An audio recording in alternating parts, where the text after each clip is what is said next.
Olá a todos, o meu nome é Kathleen, sou orientada pelo professor Gastão e o meu projeto de iniciação científica é Propriedades Fotométricas de Grupos e Aglomerados de Galáxias.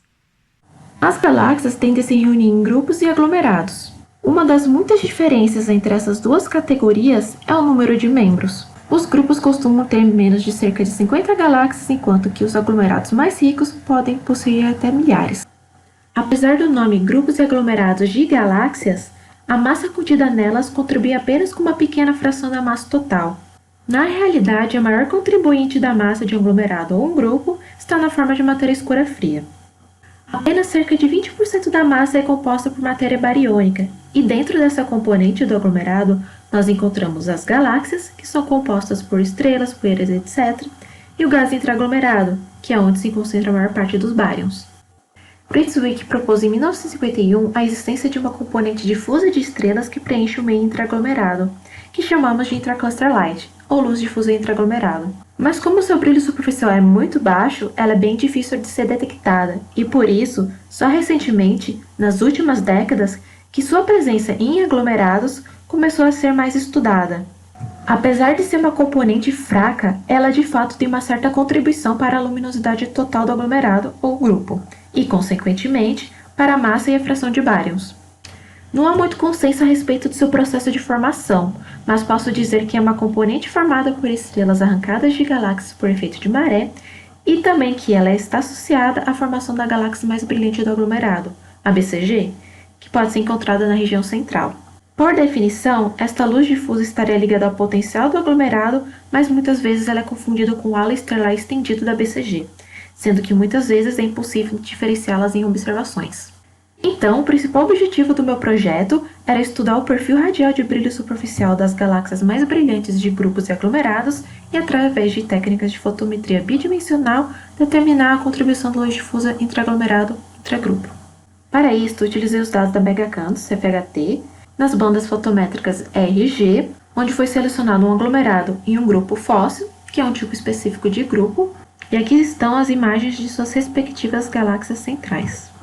Eu utilizei dois métodos para modelar a galáxia central, uma com o programa GALFIT, que se baseia no ajuste de modelos analíticos, e outra com a ferramenta Ellipse, do AREF, que se baseia no ajuste de isofotos. Foram levados em consideração os efeitos da PSF, a contribuição do background e as fontes intrusas, que seriam as estrelas da Via Láctea, as galáxias de fundo ou de primeiro plano. Todos esses são fatores que afetam o perfil de brilho superficial da galáxia. O que acontece é que o brilho que observamos acaba sendo a convolução da PSF com o perfil de Cersei mais a contribuição do brilho de fundo.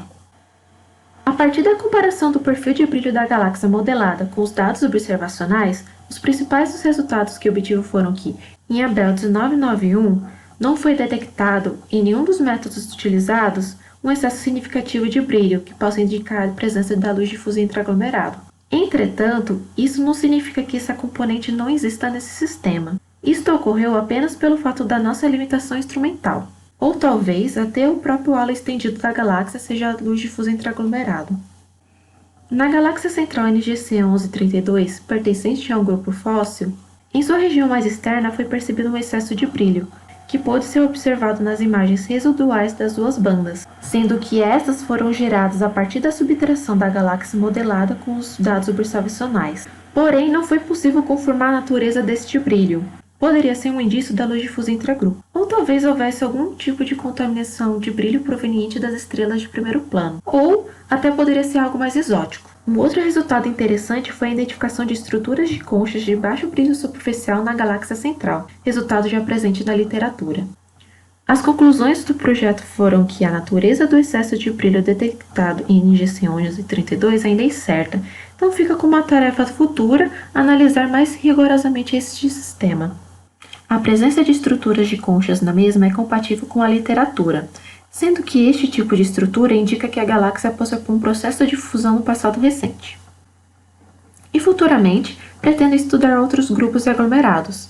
Também irei determinar de forma mais quantitativa a contribuição da luz difusa intraaglomerado intragrupo, e além disto, pretendo analisar outras características, como o perfil de cor, que poderá me fornecer informações sobre o cenário de formação desta componente. Muito obrigada!